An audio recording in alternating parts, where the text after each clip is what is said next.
Hello, I'm Christina from Full Flow Fitness, and I have some rotator cuff exercises for you today. So the rotator cuff is that very important sling of muscles that support the scapula, your shoulder blade, and it's really important for injury prevention and correct functional movement that shoulder blade and all the muscles around it are nice and strong and sitting in the right position. So if you have any pain, these may help, but please make sure you get it checked out first. So go and see a physio or chiropractor or osteopath and get it checked out, and there shouldn't be any problem, but of course if anything's painful then desist immediately and get it checked out. So the three things you'll need today, or the three balls that you can choose from, we're going to do some trigger kind of release work. So you can either use a lacrosse ball, which is very strong, quite dense, you can feel. It's about the same size as its cousin, the tennis ball. So if I've just trained, I personally don't like the lacrosse ball, I prefer the tennis ball. And a slightly softer one is a spiky ball. If you can find one of those, they're amazing. And we will also be using our band.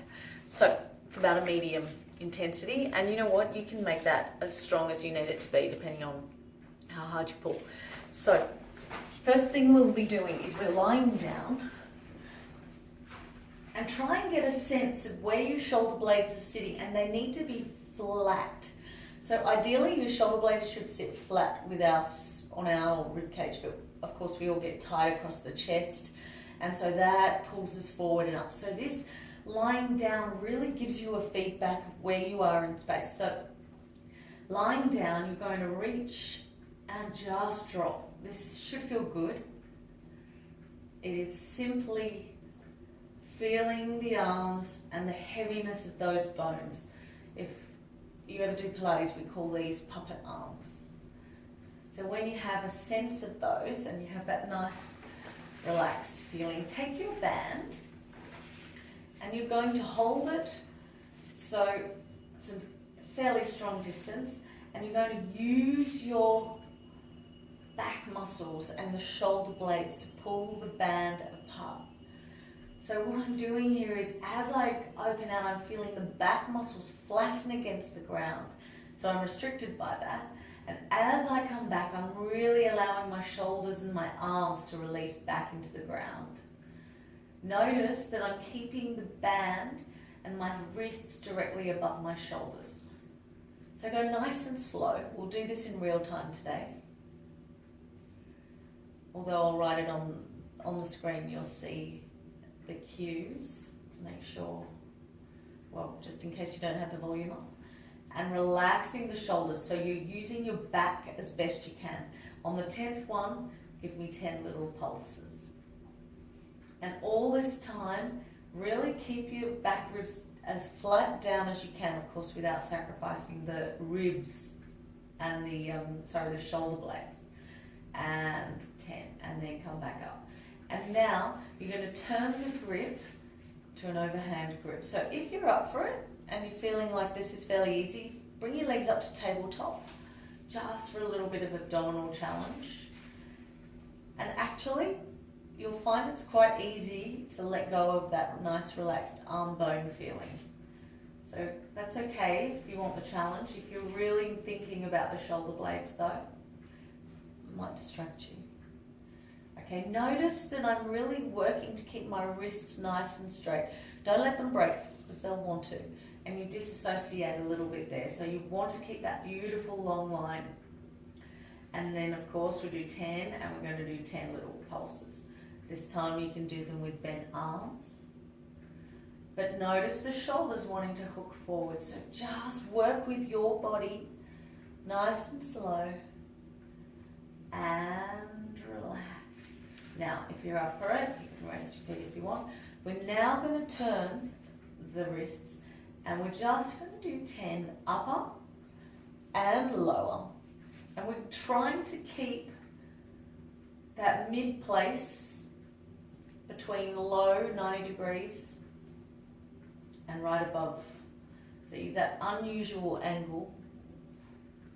And good. good. So you're feeling the shoulder blades want to rotate forward, but you're keeping them flat. And then change. And always start relaxing into the bones. Feel the position, set that posture. Once again, of course, you can be adding, you can even add a long leg lever. Of course, that's going to challenge your pelvic stability and your core. And if you can keep your shoulders engaged, then you're doing very well. And then relax. So you can play with that. You can try doing stuff lying down as well. But now, I'd like you for your next one to find a door or a handle or a banister, something that you can use to hold your band. And we're just going to do some rowing. I have my trusty wonder chair here. And you're going to bring it back. So the key things here are to make sure that the movement is about the shoulder blades sliding into that lovely flat position that you had on the floor. Yeah. So you're here, and you know what? You want to go far back. It's not about how far back you can get, because that makes the shoulder, as you can see, rotate forward. So keep it in the back. You know what? We work in Pilates a lot about our thoracic placement and keeping our posture correct. For this purposes, let's just think mostly about the shoulder blade. So you're going to hold that, and if you have to sacrifice a little bit of where your ribs are sitting, then that's okay. I'll do a couple more of those. They should feel good. They should feel like they're your shoulders going exactly back into the right position. And then turning to one side. So give yourself a bit more room to play with. And you can hold the band down. It doesn't have to be upright, this one, but your shoulder blades are flat. Once again, make sure that your wrists are nice and straight and that you've got beautiful, long, consistent line. So here I am, I'm thinking of being tall and long. I'm relaxing my neck every time. And I'd like the feeling to be more in the back of your shoulder than around the deltoid. So that's that one. And so this is what it looks like in my mind. You want to aim to get the shoulder blade doing the work, not just the arm and bicep.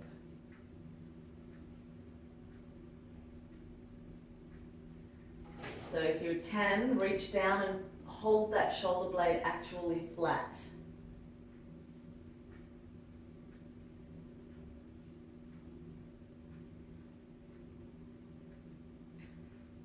And then relax and down. So they're fantastic for getting the shoulder blade sat in the correct position, but then actually strengthening those muscles around there.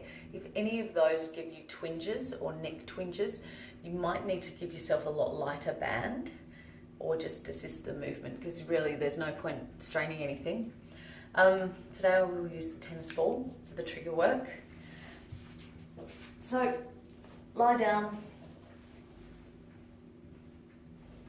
And this is, I think it's kind of nice, but it's sort of hard.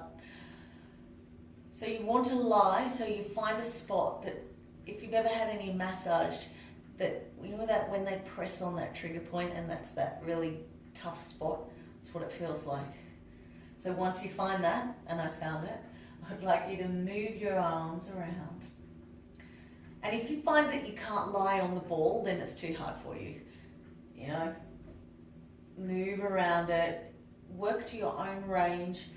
Don't be alarmed if you feel the muscles and the referred nerves working, obviously within the boundaries of what you can handle. And if you're not sure, do check with a Pilates instructor or a personal trainer who has a bit of experience in trigger therapy work.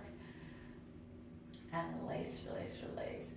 So you'll do that for a few bits. Try and find a couple of spots on your back on each side, and do make sure that you just relax in between, because actually it really feels amazing. And it's a great opportunity as well, with that really relaxed feeling, is to try the rotator cuff again. But of course you don't have to. So I hope that helps. If you have any questions, please don't hesitate to look me up on Facebook. My company is Full Flow Fitness. Or send me an email. It's christina@fullflowfitness.com.au, and always happy to help. Thanks very much.